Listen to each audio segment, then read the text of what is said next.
안녕하세요. 저는 결혼 6년 차 주부입니다. 아니, 예전에 주부였었죠. 이제는 혼자 아이를 키우며 살아가는 이혼 여성입니다. 최근에는 싱글맘이라고 불리더라고요. 이혼이 흔해졌다고는 하지만 많이 두려웠어요. 아이까지 데리고 혼자 어떻게 살아갈 수 있을지 무서웠거든요. 그리고 무엇보다도 제가 이혼 여성이라는 라벨을 붙이는 것보다도 우리 아이에게 상처를 주고 싶지 않았다는 생각이 컸어요. 이혼하면 혼자서 먹고 살아야 하지만 특별한 기술이 없고 친정도 넉넉하지 않아서 여러 가지로 망설이게 되었거든요. 그랬던데 갑자기 그 가정이라는 울타리를 뚫고 나가버린 일이에요. 들어보시겠어요? 어쩌면 모두들 차라리 잘했다고 짐작하지 그랬냐고 하실 거예요.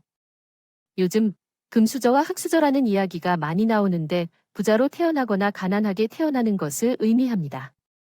저는 전형적인 흙수저 집안의 장녀로서 재미있게는 남동생이 2명이나 있습니다. 제가 자랄 때 우리 집이 그리 가난하다고 생각하거나 제가 그렇게 불행하다고 생각하지 못한 것 같아요. 그냥 그러려니 하며 평범하게 자랐다고 생각했는데 가난한 사람들과 함께 살아서 그랬었다는 걸 나중에 깨달았습니다. 제가 살던 동네는 모든 사람들이 제와 같이 가난하고 궁핍해서 그냥 잘 살아가는 것들임을 알게 되었죠. 사람들은 어디에 멀리 있는 줄 알았거든요. 그래서 저와 같이 동생들은 큰딸들은 당연히 대학은 꿈도 안 꾸는 걸로 생각했네요. 제 친구들도 그런 친구들이 있었거든요. 그래서 고등학교도 상고를 갔고 거기서 자격증을 따서 고3 때부터 바로 취업을 나갔어요. 열심히 일해서 돈을 벌었고 부모님이 기뻐하셨고 저는 그게 다인 줄 알았죠. 부모님에게 도움을 드릴 수 있었고 동생들을 공부시킬 수 있었고 저는 잘 살고 있다고 생각했습니다. 그런데 점점 사회생활을 하다 보니 세상에는 안 그런 사람들도 많더라고요. 당연하게 대학도 다니고 친구들이랑 돈을 모아서 여행도 가고 사고 싶은 것도 사고 먹고 싶은 것도 먹고 하는 사람들, 그런 사람들이 많아요. 의외로 많았어요. 저는 작은 회사에서 격리도 일을 했는데 그 회사의 대졸 여직원들은 얼마나 반짝반짝 예뻤던지요. 좋은 옷을 입고 예쁜 구두를 신고 향기 좋은 화장품을 쓰고 있는데 그런 사람들을 보며 주눅이 들었던 것 같습니다. 세상이 불공평하다거나 왜 나만 이렇게 살아야 하는지 화도 못 내고 그냥 주눅이 들었어요. 그 사람들은 반짝거리고 저는 그냥 볼품없는 길가의 잡초 같았거든요. 그러던 중에 남편을 만났어요. 남편은 제가 동경했던 그런 사람이에요. 좋은 집에서 태어나 대학도 나오고 직장도 다니면서 하고 싶은 것을 타고 가고 싶은 곳도 자유롭게 갈 수 있는 사람이에요. 회사 동료 소개였는데 그 사람이 참 좋았네요. 그래서 그 사람과 결혼하면 왠지 저도 그런 생활을 같이 할 수 있을 것만 같은 생각을 했었죠.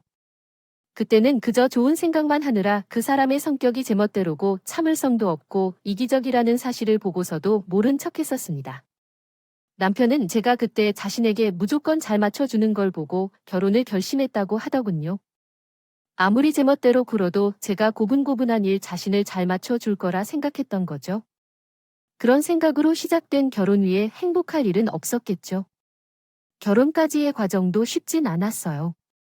시어머니는 고졸 집안 출신인 저도 변함없었는데 너무나 싫어하셨고 인사하러 찾아오시면 막말을 하며 무시하고 모욕했습니다. 없는 집에서 자란 탓인지 빈텔이 줄줄 흐르네. 넌 꼭 결혼해야겠니? 라고 하니 맘에 들지 않지만 내 아들이 좋다고 하니까 허락한다고 생각해서 앞으로 고마워하고 살아야겠다고 생각하나. 이 말을 듣고도 한 말이 없었으며 오히려 고맙다고 생각했던 것 같아요. 저처럼 가난한 고졸이 결혼 상대로서 황송하다는 생각을 한 적도 있었기 때문입니다. 상견례 자리에서도 막말과 무시가 이어졌습니다. 남편의 아버지와 남동생은 우리를 매우 무시하는 것 같았어요. 우리 부모님과 동생들이 일어서서 인사를 해도 받기도 하고 많은 것도 있었고 밥 먹으러 온 것 같았지만 밥만 먹고 있었어요. 시어머니는 태악을 부렸죠. 마치 결혼을 깨러 온 사람처럼 말이에요. 제가 내 아들이 이런 집안에 시집갈 줄 알았고 그렇게 열심히 살았을 거예요. 제 아들이 진정하면 꺼지거나 날아가도록 판 키웠어요. 손에 물 조금만 묻어도 한 번도 치우지 않았어요. 그래도 제가 아들을 아껴 키웠는데 사돈댁에서는 해주실 것도 없으니 어쩔 수 없어요. 오늘도 아들이 좋다고 하니 나왔어요. 거예요. 그러더니 제 친정 엄마가 안절부절하며 말했습니다. 아내, 그러셨어요. 자식은 다 귀하죠. 우리도 큰딸한테 해준 건 없지만 저희에게 정말 귀한 딸이에요. 제가 정말 기특한 아이랍니다. 고등학교를 졸업해서 돈을 벌어 동생들 학교도 보내고 사부인이 예쁘게 봐주세요. 우리가 모자라서 그래. 그렇지만 우리 아이는 똑똑하고 야무진 아이니까 됐어요. 그래봤자 고졸이잖아요. 그래서 예단이나 예물 하실 순 있어요. 아휴, 당연한 걸 이렇게 물어봐야 하고. 참, 정말 그런가 봐요. 우리 아들은 내 아들이라는 이유로가 아니라 정말로 좋은 아이예요. 언제든지 더 나은 집안의 딸과 결혼할 수 있는 아이예요. 친정 아버지는 괴로워하시더라고요. 친정 어머니가 말리자 아무 말 없이 자리를 떠나셨어요. 동생들도 충격을 받은 것 같았습니다. 저는 가족들 앞에서 얼굴을 들일 수가 없었어요. 친정 아버지는 그날 밤 집에서 술을 마시면서 제 손을 잡으시며 우러러 보셨어요. 왜 그 사람과 결혼을 해야만 하는 거니? 라고 물으셨지만 저는 그 사람과 꼭 함께 하고 싶어 했어요. 그래서 마음을 다잡고 결혼을 강행했습니다. 아마도 부모님의 말에 귀 기울일 때 그만둬야 했을지도 모르겠어요. 결혼을 할 때 우리의 친정 어머니는 무리를 해도 제 예단을 맞춰 주려고 하셨습니다. 시댁에서 교회에 작은 전세를 얻어주셨고 친정 어머니는 너 책 잡히면 안 된다고 무조건 좋은 예단을 해주셨습니다. 그것으로 빚까지 지셨는데 동생들마저 걱정하지 말라며 누나가 원하면 이제 우리가 해줄 테니 가서 제발 잘 살아만 달라고 했습니다. 그렇게 우리는 결혼했습니다. 저는 어쩌면 그때까지도 행복할 수 있을 거라고 착각했어요. 시어머니가 제게 막말을 하거나 구박할 때 남편이 단 한마디도 말리거나 제 편을 들어주지 않았다는 사실을 제가 나중에야 깨달았습니다. 우리 결혼 생활이 끝나는 것을 미리 예언했음을 깨달았을 때 이미 늦은 시점이었습니다. 신혼여행에서 돌아온 직후에 시댁으로 불려갔습니다. 어떤 사정이 있더라도 매 주말은 항상 시댁에 가야 했습니다. 시어머니는 일주일 동안의 가사를 모두 미뤄두고 저를 기다리고 있었습니다. 저는 업무를 처리하는 와중에도 매 주말마다 시댁에 가서 청소하고 빨래를 하며 식사를 준비하고 정리하고 그 다음에는 시부모님께 드실 반찬까지 만들어 놓아야 했습니다. 임신 중에도 마찬가지였습니다. 임신 마지막 달이 되어서도 몸이 불편해 움직이기 어려울 때라도 주말에는 시댁에 가서 일을 해야만 했습니다. 출산을 앞두고 회사를 그만두게 되자 오히려 집에서 논다며 평일에도 불러냈어요. 제가 아무리 힘들고 어렵다고 불평을 하더라도 남편은 제 편이 되어주지 않았죠.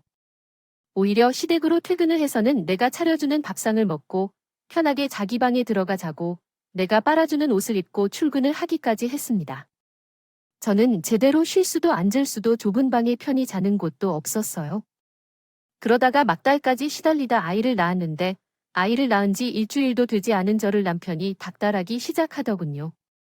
이번 주는 갈 수 있겠지? 몸도 이제 괜찮잖아. 엄마가 이번 주는 올해 무슨 소리예요? 나 아이 낳은 지 일주일도 안 됐는데 어디를 가려고 해? 네, 그래 가고 싶으면 당신 혼자 가면 되지 않나요? 아, 나 혼자 가면 밥은 누가 차려주나? 애도 만나야 할 것 아니야. 과도한 엄살 그만하고 일어나서 주말에 잠깐 다녀오면 되는 곳에 유난스러운 일을 만들고 있어. 우리의 대화를 듣고 있던 친정어머니께서 당황하여 소리쳤습니다. 김서방, 지금 뭐라고 했어? 유난이라는 말을 지금 아기 낳은 지 일주일도 안 된 당신이 그런 말씀을 하다니 무슨 뜻이에요? 신생아를 데리고 어디를 가냐는 거라는 거죠. 친할머니도 아이를 만나고 싶어 하셔서 그래요. 잠깐 들러갈 뿐인데 왜 그러세요? 장모님이 아이를 많이 만나시는 거요. 내가 지금 아이가 보고 놀고 있는 것 같은데요. 산모가 산후조리를 하는 것을 못 봤네요.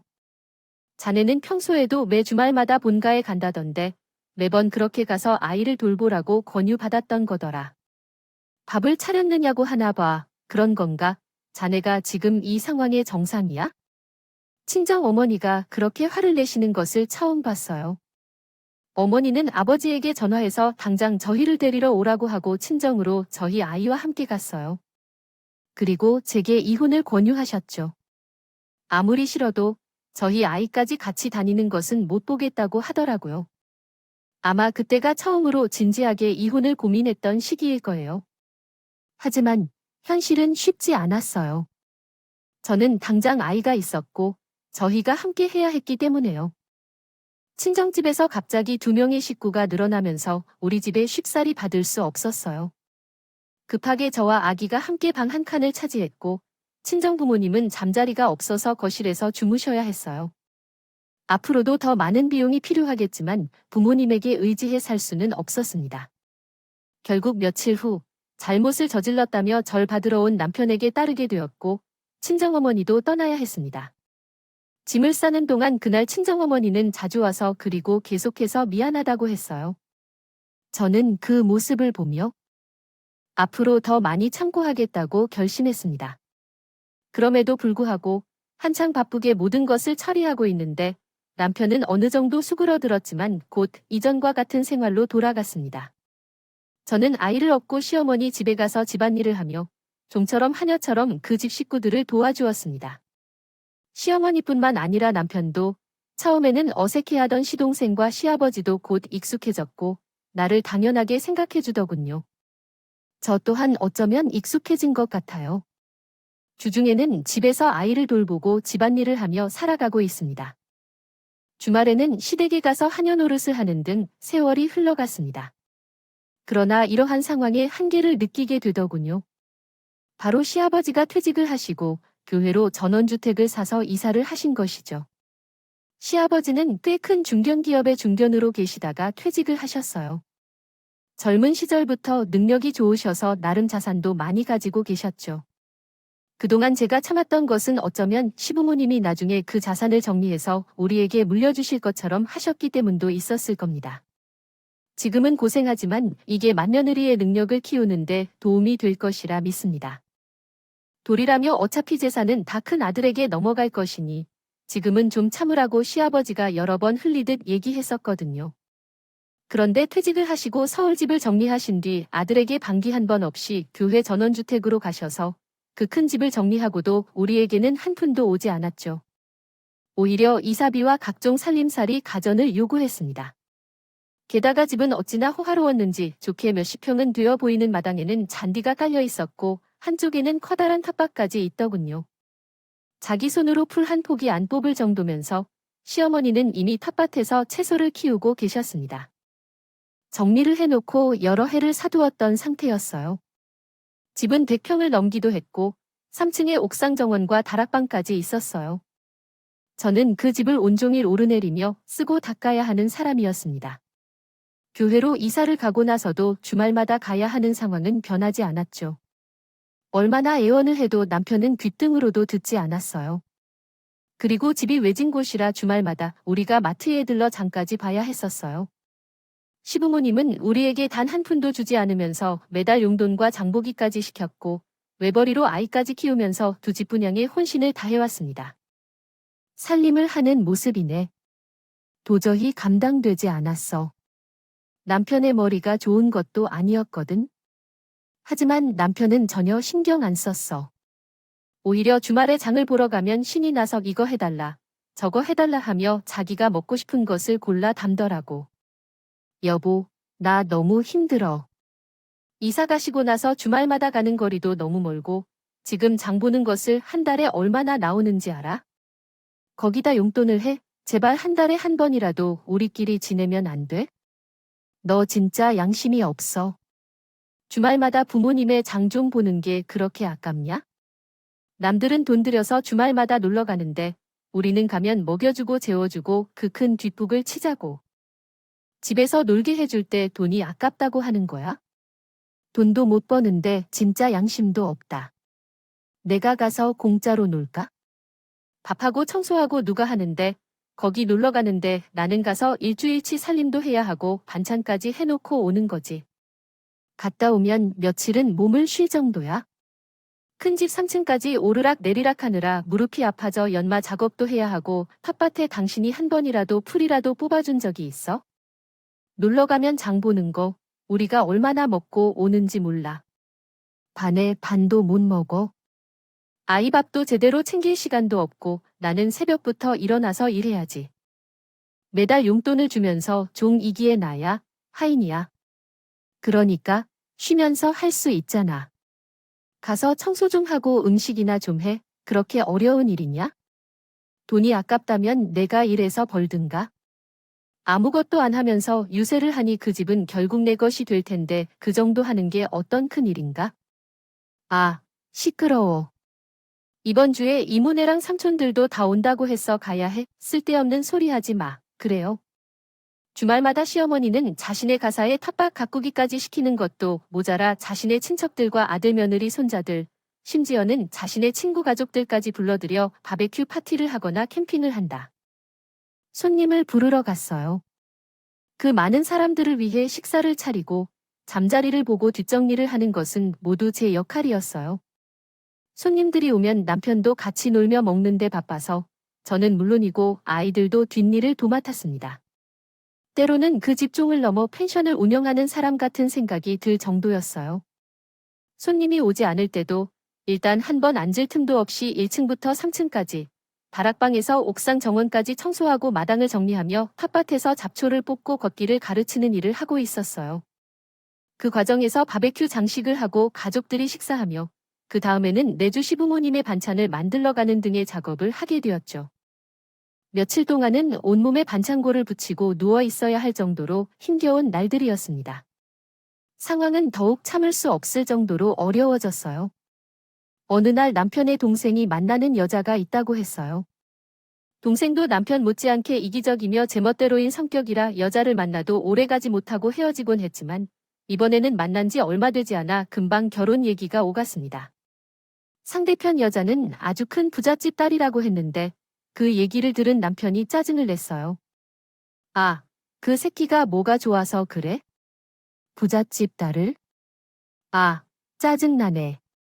나보다 못한 새끼는 그런 부잣집에 장가가고 난 고작 이렇게 살고 있는데. 아차나. 결혼식이 8이날 거면 좋겠어? 그 이야기를 듣던 나는 놀랬어. 그 자기 결혼이 불행하다는 이야기를 내 앞에서 뻔뻔하게 해서 어리둥절했지만 동생 결혼이 깨지길 원한다는 말을 하자니 내게 충격이었어. 그런 남편의 소망과는 달리 동생의 결혼은 잘 되고 있는 것으로 보였어요. 그리고 얼마 후 시어머니가 전화를 걸어왔어. 야, 지금 내려와. 청소도 하고 장도 보고 요리도 해야 돼. 할 일이 산더미야. 지금 바로 와라. 네, 그런데 왜 갑자기 이런 얘기를 하세요? 아이들도 학교에 가 있는데요. 아빠가 없는데 어떻게 해야 할지 모르겠어요. 우울하면 오길래요. 주말에는 동생의 결혼식에 참석해야 할 것 같아요. 빨리 청소하고 준비를 해야 하는 거 아니겠어요? 그래도 어머니가 있으니까. 아이를 학교에 보내고 집안일을 해야 하죠. 차도 없는데 거기에 어떻게 갈 수 있을까요? 제가 가면 아이는 누가 돌봐주나요? 아빠는 어떡하나요? 주말에 일찍 가야겠어요. 이렇게 하자. 시어머니는 귀가 떨어지게 바쁘신 것 같아요. 우울하면 무슨 말을 이렇게 많이 하는 거죠? 내가 와서 도와드릴게요. 아이는 학교를 다녀오면 엄마가 돌봐줘야겠죠? 우리 아들을 보내줄 생각은 없어? 밥도 챙겨주고 하는 게 없으면 무슨 소용없는 소리야. 당장 오지 않으면 내가 그냥 놔두지 않을 거야. 당장 와. 시어머니는 악을 바짝 쓰고 전화를 끊었어요. 정말 놀랐죠. 그때는 수요일이었는데 토요일에 온다는 동생의 여자친구를 맞이하기 위해 내가 남편을 데리고 가야 했던 거예요. 그 여자는 예비갈 게스트니까 부잣집 딸이라서요. 저는 가난한 흙수저 가족의 며느리로서 그 집의 종일 뿐이고요. 기대는 안 했지만 남편에게 전화했어요. 더 심해졌다고요. 엄마가 전화했어. 좀 가면 되지? 넌 왜 그렇게 말이 많냐? 꼭 분란을 일으키는구나. 나도 여기서 출퇴근하기로 했으니까 빨리 가. 애는 장모님 오시라고 하고.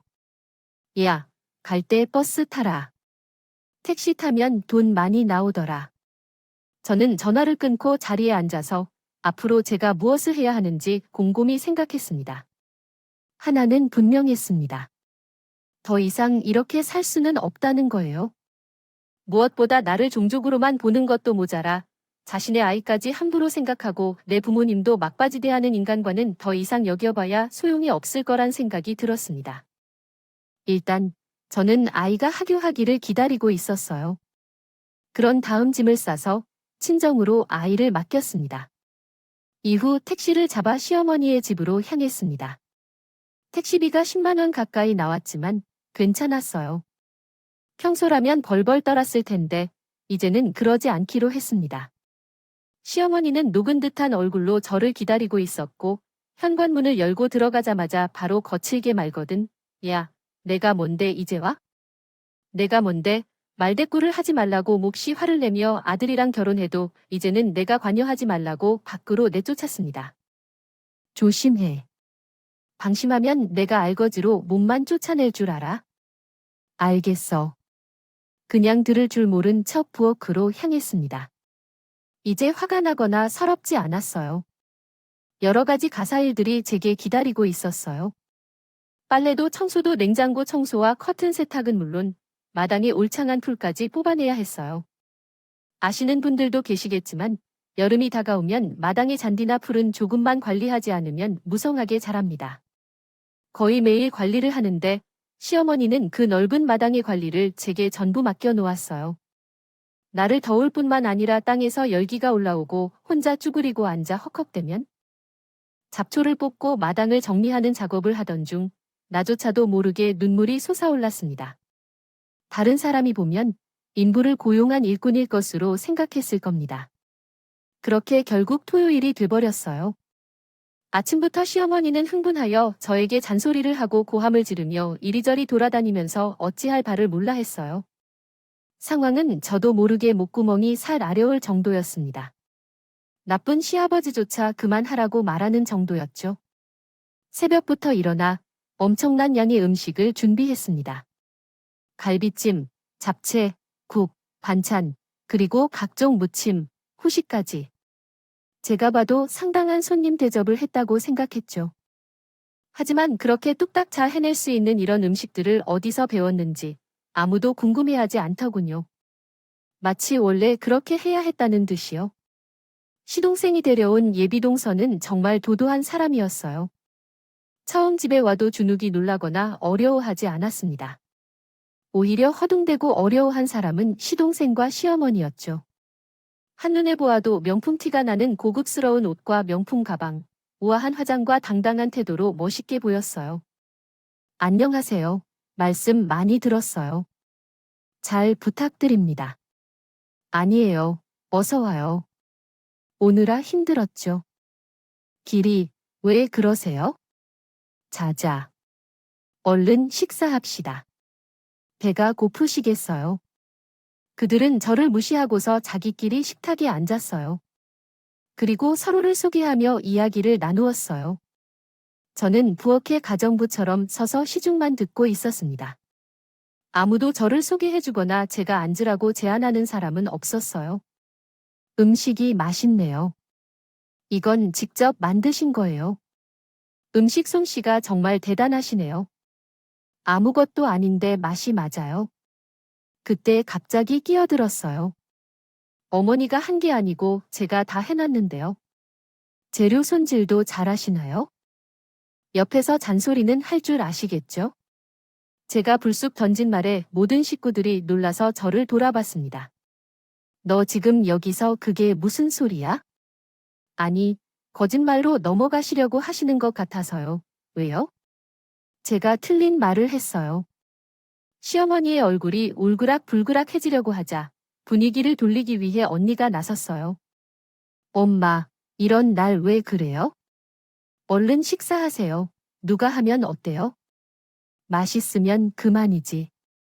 어머, 말씀 안 섭섭하게 하시는 거 아니신데 누가 한 것이요? 왜 안 중요한지, 그게 얼마나 중요한지요. 그러고 보니 저에게 고맙다는 말씀도 한마디 안 하시네요. 뻔뻔하게 그동안 제가 해준 밥이 몇 개나 됐겠어요? 그러자 남편이 자리에서 벌떡 일어났어요. 야, 너 미쳤어? 왜 그래 조용히 하고 당장 방으로 안 가? 그래 나 미쳤다. 정신 나갔어. 아니, 애초에 나를 좀처럼 부리고 가족으로 소개도 안 한 당신들이 미친 거 아니야? 하긴, 가족이 뭔지는 알아야지. 저기, 동생 내가 얘기했지. 이 집 구석엔 다들 미친 식구들만 있다고. 하도 와보고 싶다고 해서 내가 말리진 않았지만 다 이 모양이야. 히즈다 내가 관리하고 내가 청소해. 안 그러면 내가 올 때까지 먼지가 굴러다녀도 손가락 하나 까딱 안 하는 식구들이야. 나 저 마당풀까지 내가 뽑았어. 봤으면 됐지, 그러자. 식구들은 무슨 말인지 어리둥절해하며 그때 예비 동수라운 아가씨가 자리에서 벌떡 일어나 깔깔 웃음을 터뜨리며 말했다. 네 언니, 충분히 알았어요. 다들 이상한 사람들이라는 거 하긴 기대도 안 했어. 언니, 부엌에서 나와요. 이제 가게 밥도 먹었겠다. 나가서 커피나 한잔 해요. 저는 그 말을 듣자마자 앞치마를 벗어서 던졌다. 식구들은 전부 입만 벌린 채 우리를 쳐다볼 뿐이었다. 그래서 방으로 들어가 준비해온 노란색 각대 봉투를 식탁 위에 내던지며 말했다. 갑자기 제가 왜 이러나 궁금하실 텐데 보셨으면 좋겠어요. 왜 이러는지 이해가 되실 테니까 이게 뭐죠? 이제 진실을 밝혀야겠네요. 저 여기 예비 동생 아니에요. 그 아가씨를 가리키며 숨을 크게 몰아쉬고 주먹을 꼭 쥐었습니다. 이제 폭탄을 터트릴 시간이에요. 이 아가씨는 여기 어머니의 딸이에요. 아버님과는 혈연 관계가 없어요. 우리 식구들은 모두 눈만 깜빡이는 것뿐이에요. 이게 대체 어떤 얘기인지 이해가 안 되셨던 거죠. 웃음을 참아내며 겨우 입을 열었어요. 아버지와 어머니께서 둘째 아들을 낳으신 뒤 얼마 지나지 않아 건강이 좋지 않아서 친정에 가시고 한창을 지내고 오신 적이 계시죠. 요양을 받아야 한다고 몸이 너무 좋지 않아서 거의 1년 가까이 친정에 계셨는데 기억하십니까? 아버님께서 몸이 약하시니까 제가 자녀들도 돌보는 가정부와 가정교사를 동원해서 혼자서 키웠다고 그랬어요. 네, 이번 주에 1년 정도 머물러 오셨던 거 맞아요. 어떤 병이었는지, 병원에서 어떤 치료를 받으셨는지 정확히 물어보진 않았어요. 계속해서 몸이 좋지 않다고 하셔서 어머니께서도 친정에서 요양을 받아야 한다고 하셔서 그랬었죠. 그때는 전화도 잘 없고 교통도 불편했던 시절이었고 나도 돈을 벌고 애들도 어려운 시기였습니다. 그런 상황에서 시어머니가 이 이야기를 듣자 얼굴이 창백해졌고 그 후로 나를 향해 즉각적으로 달려들어 머리카락을 잡았습니다. 야, 미친년아. 무슨 헛소리를 하려는 거야? 왜 갑자기 이런 짓을 해? 그 말에 아가씨가 일어나서 시어머니의 얼굴을 한 번 때리며 시어머니는 놀란 채 자리에 주저앉았습니다. 그리고 조용히 말했습니다. 해요. 이런 염치를 모르는 어린이답지 못한 인간아. 당신이 이런 짓을 해도 사람이라니. 그러자 시어머니는 얼얼한 뺨을 붙잡고 주저앉아 고개를 들어 아가씨를 쳐다보았습니다. 남편과 시동생은 말리지도 그렇다고 끼어들지도 못하고 바보처럼 주춤 서 있었죠. 그때 어머니는 아프셨던 게 아니었어요. 애를 낳으러 간 거예요. 아버님 몰래 바람을 피우다가 임신했거든요. 그 남자랑 도망가려고 했는데 남자에게 버림을 받았다는 것이에요. 애를 지우기도 시간이 늦어서 몰래 친정에 가서 나와서 버린 거예요. 바로 여기 이 아가씨가 그때 버린 그 아기예요. 시아버지는 경악스러운 눈으로 나와 그 아가씨를 번갈아 바라보았습니다. 남편과 시동생도 경악스러운 것은 마찬가지였습니다. 시어머니는 악을 써대며 이렇게 말했어요. 야, 너 어디서 어떤 이야기를 듣고 와서 그런 거야? 어디서 헛소문을 듣고 와서? 그러자 그 아가씨가 나섰습니다. 증거가 필요한가? 내가 바로 그 증거인데 어떻게 할래? 그렇게나 내 앞에 서 있고 살고 싶다고 다시는 내 앞에 나타나지도 말라고 하더니 기억하지 못하시나 봐. 저는 아가씨의 말에 이렇게 황당한 어머니를 마주하고 담력 있게 입을 열었어요. 아버님, 그 봉투를 열어보시면 아시게 될 거예요. 제가 어머니와 그 아가씨의 유전자 검사를 의뢰한 거예요. 당연히 일치로 판명 났고 믿지 못하시면 아버님이 직접. 시아버지는 덜덜 떨리는 손으로 봉투를 열었습니다. 그리고 결과를 확인한 후 자리에 주저앉았어요. 시어머니는 엉금엉금 기어가며 시아버지에게 다가가 머리를 숙였어요. 여보, 여보 아니야. 정말 믿지 마. 이거 다 조작된 거야? 내가 그럴 리가 없잖아. 하지만 시아버지는 그런 시어머니를 외면하고 방으로 가버렸어요. 저는 가방에서 다른 서류 봉투 하나를 더 꺼내어 머리 빠진 남편의 얼굴에 던졌습니다. 이건 당신 것이야. 얼른 처리해서 보내. 다시는 안 보게. 그래서 이게 뭔데? 너 바보니 이혼 서류야? 순순히 하라는 대로 하는 게 좋을 거야? 안 그러면 국물도 없을 텐데. 그러면 그때까지 바닥에 엎드리며 울던 시어머니가 벌떡 일어나서 나에게 악을 쓰며 나를 향해 뛰어들었어. 너 때문이야, 이 여자야. 내가 우리 집안을 이 꼴로 만들어 놓고 멀찍하길 바래. 죽일 여자 가진 것도 없던 여자가 우리 집에 들어와서. 그러나 이번에는 저도 당하지 않았어요. 시어머니를 미는 손길을 확 밀어버렸지.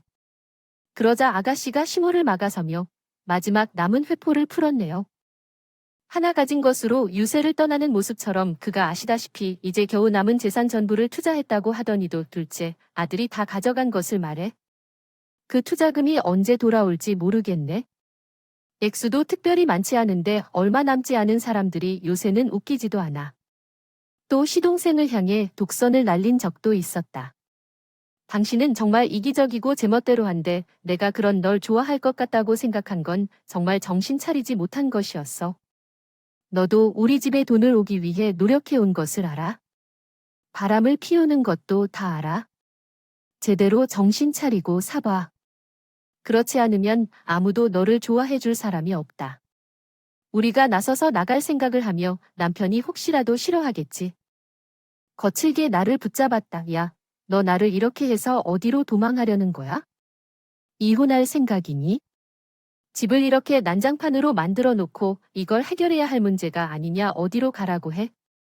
하지만 나는 더 이상 예전의 나가 아니라고 했다. 남편의 업신여김에 아랑곳하지 않고 바로 남편 얼굴을 철썩 때리며 붙잡았다. 생각에는 한 대로 그치지 않고 열대 아니라 몽둥이로 맞추고 싶었다. 수습? 수습은 사과하는 사람이 할 일이다. 나는 우리 결혼이 이 지경이 된 이유를 내게 물어보고 위자료를 청구할 것이다. 아이는 내가 키울 거니까. 내가 원한다면 만날 수는 있어. 그 말만 남기고 그 지긋지긋한 집에서 나왔습니다. 다시는 이 집에 들어설 일도 없고 그 식구들을 만날 일도 없을 겁니다. 제가 용기를 내게 된 것은 바로 아가씨 예비 동생이 우리 집을 찾아와서였습니다. 시댁의 시달림에 하루하루 지쳐가고 있을 때 이대로는 도저히 안 되겠다 싶어 아르바이트를 시작했어요. 집안일에 주말까지 시달리고 아르바이트까지 하려니 힘들었지만 홀로 세우기를 준비해야겠다고 마음먹었거든요. 동네 근처 반찬 가게에서 아르바이트를 하고 있는 어느 날 어떤 아가씨가 찾아왔습니다. 인상도 좋고 우아한 분으로 보였어요. 한눈에 봐도 부잣집 딸처럼 보이셨죠. 네, 그 사람이 그의 동생입니다.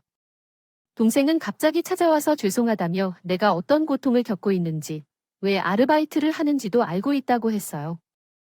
또한 몰래 변호사와 상담을 했던 것도 알고 있었죠. 그리고 동생은 그날 저에게 자신의 출생의 비밀을 밝혔습니다.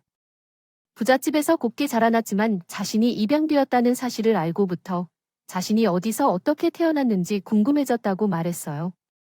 이렇게 알게 된 사실은 충격적이었어요. 동생의 부모님은 사실 시어머니의 옆 동네 사람으로 서로 한두 달이 건너 알게 된 후 지내는 사이였다고 했습니다. 그리고 평소 아이가 생기지 않아 마음고생을 하고 있는 사실도 있죠.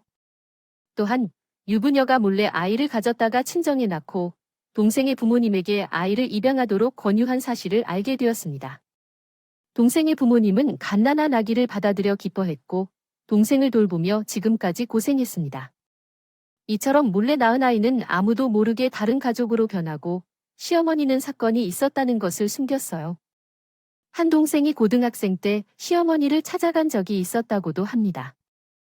그냥 한 번 친 엄마를 보고 싶었어요. 얼굴만 보고 싶었던 순수한 마음이었을 겁니다. 하지만 시어머니는 기어코 자신을 찾아온 딸을 매정하게 쫓아냈어요. 아마도 시아버지에게 들킬까 봐 그랬을 테죠. 다시는 찾아오지 말아라. 어디서 함부로 그런 소리를 짓거리냐? 다시 눈에 띄면 죽여버리겠다. 차라리 그때 죽여버렸어야 했. 이런 이야기들은 어린 시절 동생에게 큰 상처가 되었고 어쩌면 복수를 해야겠다는 생각을 했을지도 모릅니다. 그렇게 자라면서 일곱으로 악을 쓰고 사업을 해 성공을 거두었던 동생은 차근차근 자신의 친모에게 추악함을 드러내기 위해 준비를 해왔던 것입니다. 그리고 주변을 조사하던 중에 나의 존재를 알아차렸어요. 우리는 그날 시간이 흐르는 줄도 모르고 서로 이야기를 나누며 함께 웃기도 하고 울기도 했어요. 그 이후로도 몇 차례 만나게 되었죠. 동생은 그냥 단순한 복수만을 꿈꾸지 않았어요. 자신의 존재를 너무나 숨기려는 셈인데 자신이 범할 죄를 생각하지 않는 시어머니의 잘못을 드러내고 싶다고 했답니다. 그래야만 자신의 존재도 인정받을 수 있을 것 같다고 해요. 다행히도 동생은 부모님의 사랑을 받아 잘 자라서 인성과 인품이 훌륭하게 커 있었어요. 또한 저에게도 도움을 주고 싶다고 하더군요. 저는 그 도움을 기꺼이 받아들이게 되었고요. 이렇게 동생과 나는 그동안 증거를 모아 차근차근 준비했었습니다. 그러던 중 동생이 시동생의 정보를 알게 되었고 조금의 미끼를 던졌습니다. 그 미끼에 속아 넘어간 시동생은 부모님 몰래 전액을 전원주택을 담보로 한 큰 금액을 투자했다고 말하며 전 재산과 부모님 재산을 날려 바치기로 했습니다. 이 사실을 알게 된 사돈 집안은 난리가 났습니다. 시아버지는 즉시 시어머니를 집 밖으로 내쫓았습니다. 이혼 소송을 하든 말든 자기 마음대로 하라며 친정으로 쫓아보냈고 얼마나 울며 불며 매달리더라도 결코 받아들이지 않겠다고 합니다. 그럼에도 불구하고 시어머니 친정에서조차 어머니를 따뜻하게 대하지 않는 눈치가 있다. 결국 제게는 근처에서 월세 방을 구해서 겨우 살고 있는 상황입니다. 예전에는 아들들이 저를 많이 보살폈었지만 이제는 모두 본인 일로 바빠져서 외면하고 있어요. 현재 이혼을 마무리하고 아이와 함께 잘 살고 있습니다. 전 남편이 모은 증거와 녹취를 이용하여 유리한 결정을 내릴 수 있었어요. 양육권도 다 가져오고 매달 양육비도 받고 있습니다. 무엇보다 시아버지가 오랫동안 미안해하다가 제게 주려던 것을 양육비로 대신 받을 수 있어서 친정 근처 작지만 아늑한 집을 얻을 수 있었습니다. 전 남편은 아버지에게도 추방당하고 제게 위자료를 주다 보니 집을 처분하고 회사 근처 작은 오피스텔에서 살고 있다고 합니다. 아이를 만나러 가끔 오면서 나에게 연락을 하려고 하지만 절대 응하지 않고 있습니다. 웃긴 것은 알고 보니 시아버지는 매주장을 보러 가는 비용을 남편에게 매달 넉넉히 주었더군요. 그런데 남편은 그 돈을 자신이 전부 가로채워서 마구 썼던 것이었습니다. 시동생이 부모님 몰래 손을 대었던 투자금은 동생이 전부 시아버지에게 돌려주었습니다. 하지만 시동생이 냈던 대출금까지 대신 갚아줄 순 없었어요. 시동생 역시 아버지 몰래 집과 부모님 재산에 손을 대었던 것이 들켜서 거의 의절 수준으로 쫓겨났다고 해요. 어리석게도 시동생은 그 돈으로 엉뚱한 투자한 곳에서 모든 것을 잃어버렸다고 하더군요. 다니던 직장도 여전한 상태에서 대출까지 끌어내어 그것을 갚느라 고생 중이라고 합니다. 시아버지는 시어머니와 함께 살려고 계획하던 전원주택을 처분했다고 합니다. 이미 관리하기도 어려운 상황이었는데 욕심부리고 있었던 것 같다고 하더군요. 그리고 그 금액까지 보태서 전부를 아이들에게 넣어주셨다고 하고 조용한 곳으로 내려가서 살고 계신다고 합니다. 그때 인연을 맺은 동생과 함께 일하고 있는데 동생은 여러 외식업도 겸하고 있고 저는 그곳에서 레시피와 조리법을 개발하는 일을 맡고 있습니다. 동생이 저가 일하던 반찬 가게에서부터 제 요리 솜씨를 인정해 주었다고 합니다. 하더군요라고 말씀하더라고요. 일도 재밌게 하면서 사업도 번창하는 중이라 요즘은 매일 즐겁습니다.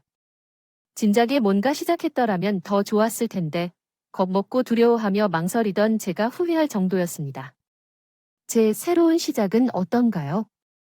이 정도면 새로운 시작을 한 것이 훨씬 잘했다고 할 만합니다. 이 이야기를 듣는 분들도 모두 용기를 내서 새로운 시작을 할 수 있었으면 좋겠습니다. 시작하기 전에는 무섭지만 막상 시작하고 보면 아무것도 아니라는 거요. 그러니 여러분, 늦었다고 생각하지 마시고 제 이야기를 통해 여러분도 도전해보세요. 용기를 내는 계기가 되셨으면 좋겠습니다. 그럼 오늘도 좋은 하루 되세요. 감사합니다. 오늘의 사연에 여러분의 소중한 댓글을 기다리면서 구독, 좋아요, 공유는 물론 알람 설정도 부탁드립니다. 그럼 오늘도 함께 읽어주셔서 감사합니다.